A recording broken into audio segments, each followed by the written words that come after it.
come Litaniana Mediana.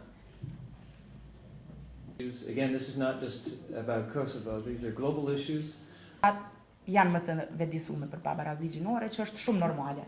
Mas disa ore mundeni me gjetë raportin e kompletuar në edhe tradicionale.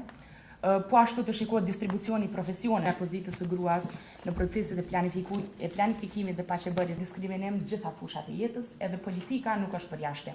Prap, po të gjitha pozitat udhëheqëse, vendimmarrëse dhe menaxheriale janë asociu, mendohet se janë shumë më të përshtatshme për burra se për gra. Aty kemi deputet, siç e ceki edhe Andrew, kryetarë të komunave, drejtorë të mëdhaj, drejtorë të bankave dhe të organizatave tjera ndërkombëtare dhe kështu me radhë. Pra, shohim prej këtij grafikoni të parë të karakteristikave edhe grafikoni të dytë të profesioneve që rolet tradicionale gjinore ende po vazhdojnë të influencu perceptimet e popullatës në mënyrë drastike.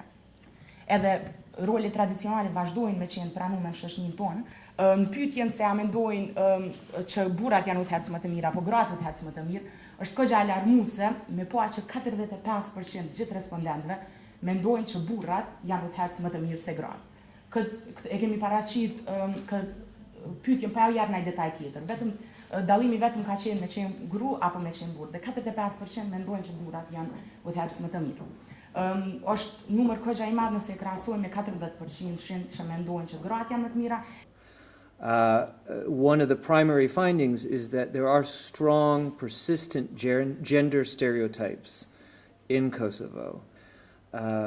Also, we found varying degrees of awareness of the fact that discrimination does exist between men and women. But finally, what to do about this? And the report raises a number of possibilities and options for consideration. One is that we really have to start early. We have to start with youth, with children, improving awareness of the fact that at the end of the day, any career should be open to anyone regardless of their gender. That means also, not just with children, but more broadly in the public, we should have a debate about these issues. And we hope that this report will be a contribution to this debate.